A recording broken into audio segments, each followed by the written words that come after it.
नमस्कार, 20 मिनट 20 खबर में आपका बहुत बहुत स्वागत है। आप सबके साथ मैं हूं प्रियंका राय। अगले 20 मिनट में आपको हम 20 अहम खबरों से रूबरू कराने वाले हैं। तो चलिए शुरू करते हैं 20 मिनट में 20 खबरों का सिलसिला।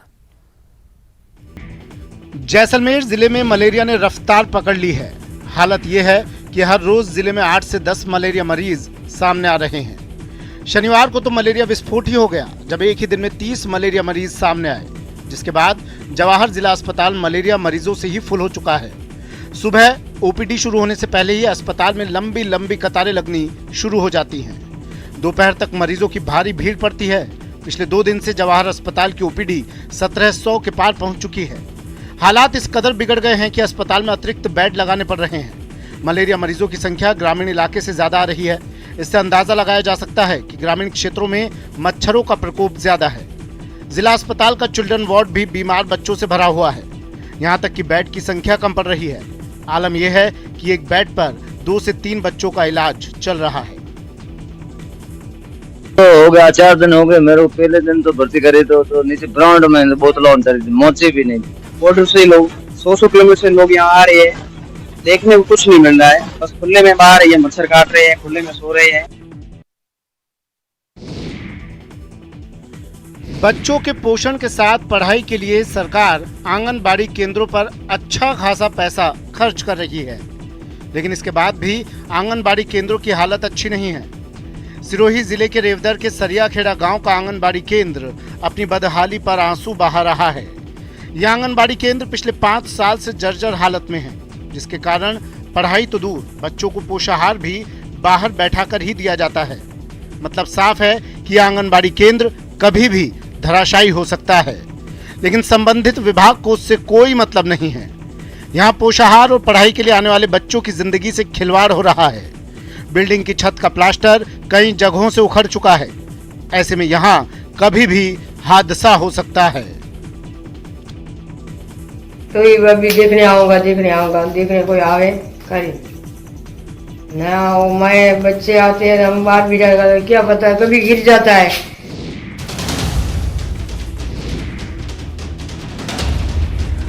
बुरहानपुर में लगातार हो रही बारिश से शहर की सड़कें नदी में तब्दील हो गई हैं।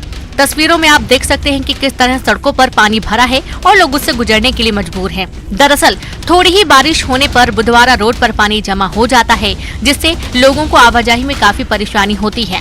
यह समस्या लंबे समय से बनी हुई है। लोग इसके पीछे अतिक्रमण और नालों की साफ सफाई न होना बताते हैं। उनका कहना है कि शहर के मुख्य निकासी नाले की बारिश से पहले ठीक से सफाई नहीं होती। रसूखदार नाले पर अतिक्रमण कर रखे हैं, जिसके कारण बारिश के मौसम में उन्हें इसी तरह नारकीय जीवन जीना पड़ता है। ये हर साल की परेशानी है।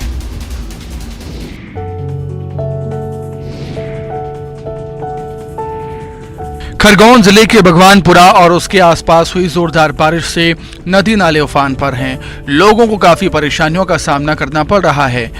तो वहीं इस परेशानी के बीच सिरवेल मार्ग पर एक बार फिर पुलिया पर पानी के तेज बहाव के दौरान लापरवाही की तस्वीर सामने आई है। पुलिया पर पानी के होने के बावजूद जान जोखिम में डालकर बाइक सवार के साथ साथ राहगीर पुल पार करते देखे गए। इतना ही नहीं, यात्रियों से भरी बसें भी लोगों की जान जोखिम में डालकर तेज रफ्तार से निकाली जा रही हैं। यहाँ स्थानीय प्रशासन के कर्मचारी और पुलिस की भी लापरवाही दिखाई दे रही है। पुलिया पर पानी होने के बावजूद कोई रोकने टोकने वाला वहां पर मौजूद नहीं।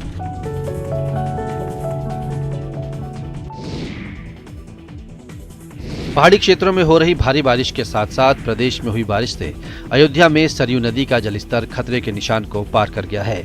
मौजूदा समय में सरयू का जलस्तर खतरे के निशान को पार करके 19 सेंटीमीटर ऊपर बह रहा है, जिसके कारण निचले इलाकों में बाढ़ का खतरा मंडराने लगा है। लगातार बढ़ते जलस्तर को देखते हुए प्रशासन ने सरयू के आसपास बसे गांव में अलर्ट जारी कर दिया है। सरयू के रौद्र रूप धारण करने के बाद अब प्रशासन ने श्रद्धालुओं को भी सरयू के तट पर गहरे पानी में स्नान करने पर प्रतिबंध लगा दिया है और बाकायदा पुलिस की ड्यूटी भी लगाई गई है।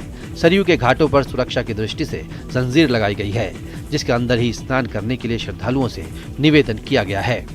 अभी तो फोरकास्ट आया नहीं है। फोरकास्ट आने के बाद जो है हम लोग क्लियरिटी बता पाएंगे कि जो है क्या कल 8 बजे तक उसका जाएगा। सरयू के घाटों पर भी चौकसी बढ़ा दी गई है। प्रशासन ने बाकायदा जंजीर के अंदर ही लोगों को स्नान करने के लिए निर्देशित किया। इसके अलावा ड्यूटी लगाई गई है और सबको ये कहा जा रहा है कि जो लोग भी श्रद्धालु अयोध्या आए हैं, वो दर्शन करने आए हैं, वो सीढ़ियों से ही स्नान करें। सरयू की जलधारा में बहुत तेजी के साथ वृद्धि हो रही है और जिसको देखते हुए प्रशासन अलर्ट मोड पर है। अयोध्या से न्यूज़ 18 के लिए निमित गोस्वामी। उत्तर प्रदेश के पीलीभीत में लगातार बारिश के कारण शारदा नदी का पानी कई गांवों में घुस गया है। गांव में बाढ़ का पानी घुसने के कारण लोगों को काफी परेशानियों का सामना करना पड़ रहा है। बाढ़ में घरेलू सामान पूरी तरह भीगकर खराब हो गए। वहीं क्षेत्र में खड़ी फसल और साग सब्जी बाढ़ के चलते नष्ट हो गई। चंदिया हजारा गांव के ग्राम प्रधान ने प्रशासनिक अधिकारियों को फोन पर सूचना दी, लेकिन स्थानीय कर्मचारी और अधिकारी बाढ़ का जायजा लेने के लिए मौके पर नहीं पहुंचे। हर साल इलाके की यही हालत होती है। जब बारिश के कारण नदियां उफान पर होती हैं और गाँवों में बाढ़ का पानी घुस जाता है, लेकिन प्रशासन की ओर से इसके निदान के लिए कोई उपाय नहीं किए गए हैं। यहाँ तक कि स्थानीय प्रशासन लोगों की सुध लेने तक नहीं पहुँचा।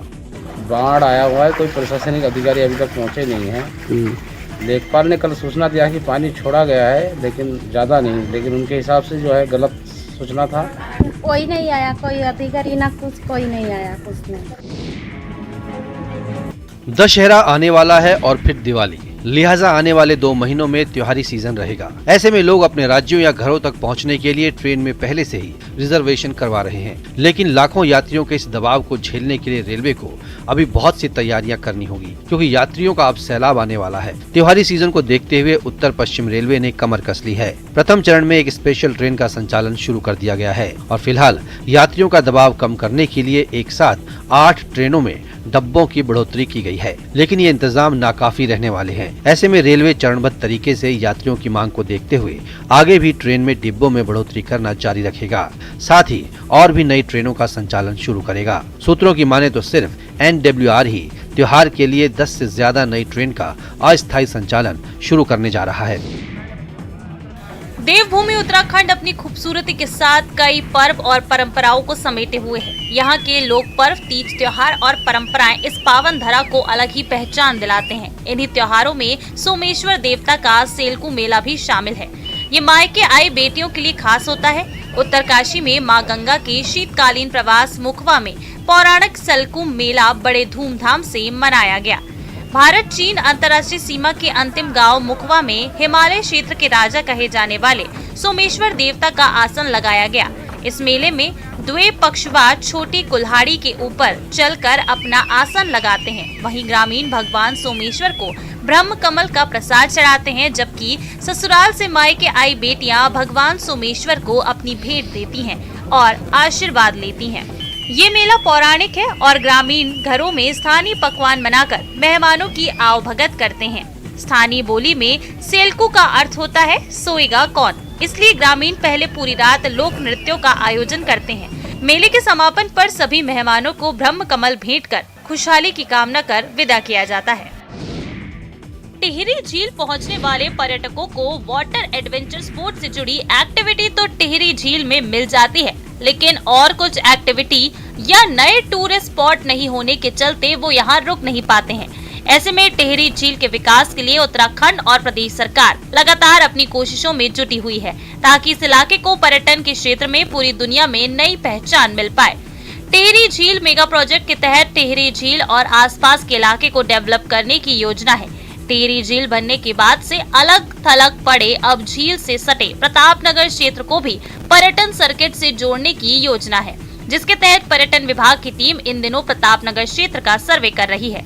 प्रतापनगर के ऐतिहासिक राजमहल के साथ ही परियों का देश कहे जाने वाले खैट पर्वत, सेम मुखेम मंदिर, नया ट्रैकिंग रूट, वाटर एरो और लैंड एडवेंचर स्पोर्ट्स के लिए प्लानिंग की जा रही है, जिससे टिहरी झील आने वाले पर्यटकों को बोटिंग के साथ ही नई टूरिस्ट एक्टिविटी मिल सके।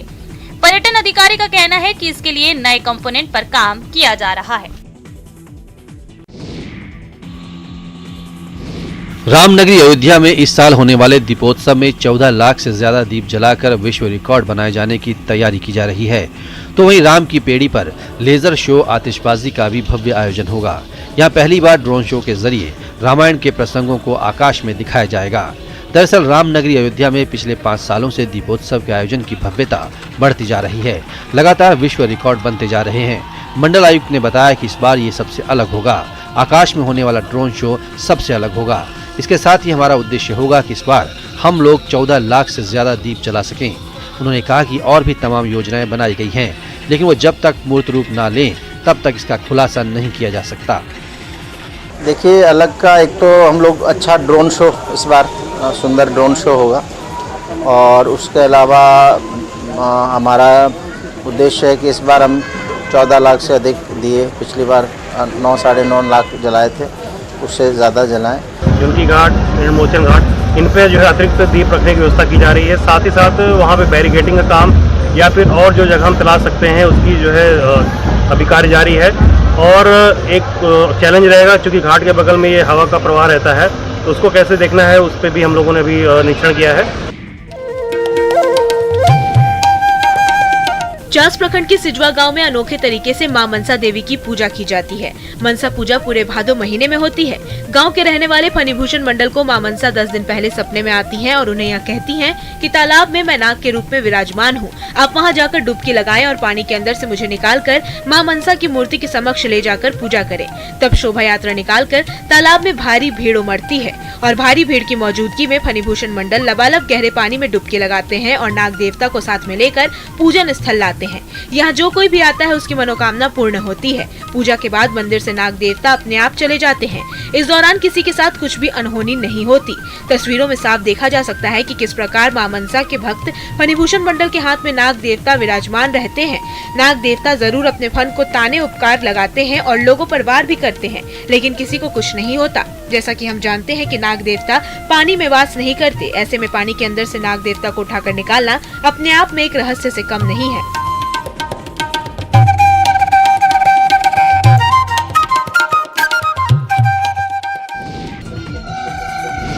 शनिवार को जम्मू में सरो इंसर मानसर महोत्सव का सरो इंसर झील के किनारे रंगारंग शुभारंभ हुआ। स्कूलों और कॉलेजों के छात्र उद्घाटन समारोह के भागीदार बने।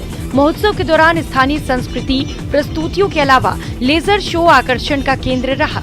मुख्य सचिव डॉक्टर अरुण कुमार मेहता ने मंडलायुक्त रमेश कुमार की मौजूदगी में कार्यक्रम का विधिवत उद्घाटन किया। कार्यक्रम में 100 से ज्यादा स्कूलों और कॉलेजों के छात्रों ने हिस्सा लिया। पर्यटन निदेशक विवेकानंद राय ने इस अवसर पर कहा कि सरोइंसर झील की खूबसूरती पर्यटकों को आकर्षित करती रही है। ऐसे में विभाग ने इस क्षेत्र में पर्यटन को बढ़ावा देने के लिए सभी जरूरी कदम उठाना शुरू किया है। इस अवसर पर नेचर वॉक में भी लोगों ने हिस्सा लिया। इस दौरान जम्मू कश्मीर कला, संस्कृति और भाषा अकादमी के कलाकारों की तरफ से पेश किए गए डोगरा लोक नृत्य और गीतों ने भी खूब वाहवाही लूटी।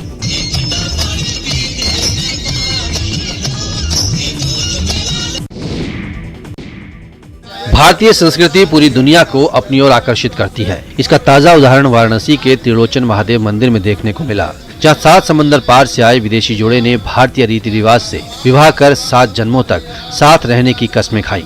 ये प्रेमी जोड़ा यूएसए से है और इनका नाम केशा खलीफा और कियामुद्दीन खलीफा है। दरअसल ये दोनों अमेरिका से वाराणसी घूमने आए थे, जहाँ इन्हें भारतीय संस्कृति ने प्रभावित किया। इसलिए शादीशुदा होते हुए भी इन्होंने सनातनी रीति रिवाज से शादी करने की सोची और शनिवार की शाम वाराणसी के ग्रामीण इलाके में स्थित प्रसिद्ध त्रिलोचन महादेव मंदिर में शादी की। यूएस में रहकर कियामुद्दीन खलीफा बिजनेस करते हैं और इनका खेती-बाड़ी का भी काम है। केशा की दादी भारत से थीं, जो यूएस जाकर उन्होंने गैर धर्म में शादी कर ली थी। 5 साल पहले भी ये दोनों भारत आए थे और यहाँ की संस्कृति, परंपरा और हिंदू रीति रिवाज से काफी प्रभावित हुए थे। तभी से उन दोनों ने वाराणसी आकर विवाह करने की प्लानिंग की थी। गुजरात के बड़ोदरा के न्यू मांजलपुर इलाके की रहने वाली 48 वर्षीय जागृति राठौर 50 BRM पूरा करने वाली गुजरात की पहली महिला बन गई हैं।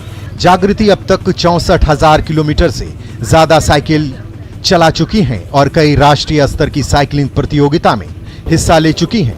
BRM में 200, 300, 400, 600 और 1000 किलोमीटर की साइकिलिंग करनी होती है और जागृति 50 BRM पूरा कर चुकी हैं। जागृति ने 6 साल पहले फिटनेस के लिए साइकिल चलानी शुरू की थी। बाद में धीरे धीरे साइकिल चलाना उनका जुनून बन गया। वर्ष 2008 में उन्होंने अपनी पहली 1000 किलोमीटर साइकिल यात्रा पूरी की। फिर 2019 में 4 SR सीरीज पूरी की, जिसके बाद उन्हें प्रतिष्ठित PBP में 12,000 फीट की ऊंचाई पर 1226 किलोमीटर की दूरी तय करने का मौका मिला। जागृति रोज सुबह 4 बजे उठती हैं और रोजाना 40 से 50 किलोमीटर साइकिल चलाती हैं। मैं ज़्यादातर लॉन्ग डिस्टेंस में हूँ, तो मुझे अलग अलग जगह पे जाना मिलता है, और जहाँ पे मैं मतलब कि आप गाड़ी लेके नहीं जा सकते, ऐसी जगहों पे मैं साइकिल लेके, मैं अभी हम लोग हमारे फ्रेंड्स के साथ हम लोग ले गए थे, और ले का पूरा इंटीरियर पार्ट ऑफ ले, वहाँ पे हमने जाके साइकिलिंग किया। इसे कहते हैं गागर में सागर को समा लेना।